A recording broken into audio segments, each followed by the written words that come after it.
Over North Vietnam, the MiG pilots thought they knew what they were seeing. American strike aircraft were coming in. Same routes, same timing, same electronic signals, same kind of target they had been trained to hunt. To the radar screens and the intercept controllers, it looked like another package of vulnerable bombers heading toward danger.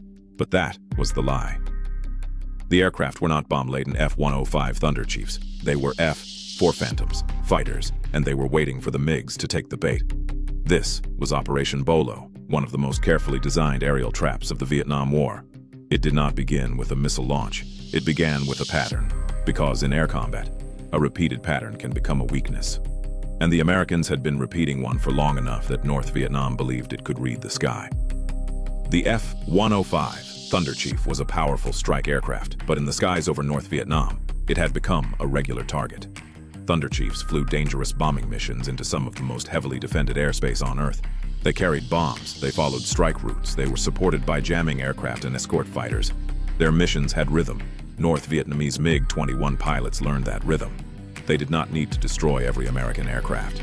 They needed to hit at the right moment, launch missiles, force bombers to drop their loads and disappear before American fighters could control the fight. It was a fast, sharp style of interception. Strike the vulnerable package, avoid the escort, run home. That was the safety assumption. The MiGs believed they could choose the fight. They believed they could rise, attack the bombers, and withdraw before the Americans could turn the sky into a trap. But Colonel Robin Olds and the planners behind Operation Bolo saw the pattern from the other side. If the MiGs were hunting F-105s by their signatures, routes, timing, and support package, then the answer was not to hide. It was to look exactly like the prey, then arrive with teeth. The deception had to be precise. The F-4S needed to imitate F-105 strike aircraft closely enough to convince North Vietnamese radar controllers. That meant flying similar routes, using similar formations, carrying electronic pods associated with the strike packages, entering the airspace in a way that looked familiar. If the disguise was too obvious, the MiGs would stay down. If the trap looked too clean, the enemy would sense it. The bait had to feel routine. That was the dangerous part. The Americans were not just trying to surprise pilots in the air, they were trying to fool an entire interception system. The F-4 Phantoms launched into bad weather. Clouds, visibility, timing, coordination, and radio discipline all mattered. A trap in the sky is fragile. If one flight is late, the box opens too soon. If one flight is early, the MiGs see the wrong picture. If the weather breaks the formation, the ambush becomes a confusion exercise. The Phantoms had to arrive like a strike package, but fight like hunters. That meant every crew had to hold the deception until the moment the MiGs committed. The first phase was patience.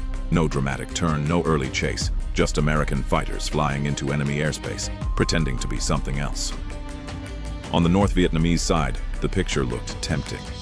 American aircraft were coming in on familiar lines. The signals and behavior suggested vulnerable strike aircraft, the kind of target MiG-21s were built to intercept. The controllers sent the fighters up. That was the first victory. Not a kill, a launch. Because once the MiGs took off, the trap started closing. The MiG-21 was dangerous, small, fast, hard to see, built for quick attacks. It did not need a long dogfight to be deadly. If it got into position, it could fire and leave.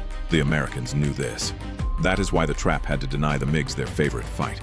The MiGs expected to find heavy strike aircraft. Instead, they were climbing into airspace filled with F-4s that had come specifically to kill them.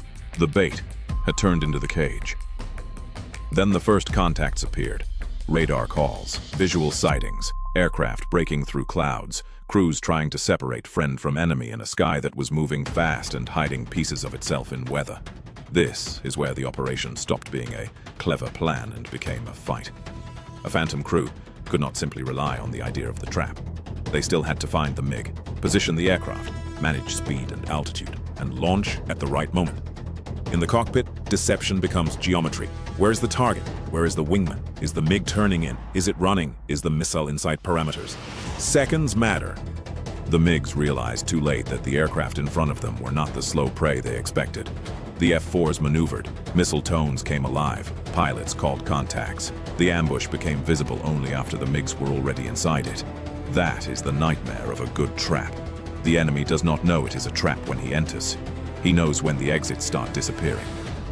The Phantoms began firing. Air-to-air missiles streaked through the sky. MiGs broke hard, turning, diving, trying to escape the fight they had not meant to accept. But the Americans had shaped the opening. They had forced the MiGs into a fight against fighters, not bombers. They had taken away the clean hit-and-run attack the MiG-21s preferred. Each engagement was chaotic. Clouds broke visual contact. Pilots had to reacquire targets. Missiles missed. Aircraft flashed in and out of view. The sky did not become neat just because the plan was clever. But the strategic geometry held. The MiGs had been pulled into the wrong fight. That was the real weak point. Not the MiG's engine, not its radar, not its missile rails. The weak point was the interception routine itself. North Vietnam had built a method around recognizing American strike packages and attacking them at the right moment. Operation Bolo attacked that method. It fed the system a picture it trusted, then punished it for trusting that picture. The MiG pilots were brave. The aircraft were dangerous. But the decision to launch had been shaped before they even left the runway. By the end of the operation, several MiG-21s had been shot down. The numbers mattered, but the shock mattered more. North Vietnam had to confront a painful reality. The patterns it used to hunt American aircraft could be turned against it. The Americans had not simply won a dogfight. They had weaponized predictability. They had turned a familiar route into a lure. They had made the enemy's confidence in its own radar picture part of the kill chain. This is why Operation Bolo still matters. Modern warfare is full of sensors, signatures, and assumptions. Radar returns, emission patterns, flight profiles, drone routes, communications behavior. A force that learns those patterns can become deadly, but a force that trusts those patterns too much can be trapped by them. The same data that helps you hunt can become the bait that pulls you into danger. That is what happened over North Vietnam. The MiGs thought they were chasing bombers. They were chasing a story written for them by the enemy. The sky looked familiar. The signals looked familiar. The route looked familiar. And that was exactly why it was dangerous. Because on that day, the Americans did not hide the trap behind silence. They hid it behind routine. The MiGs launched expecting easy targets.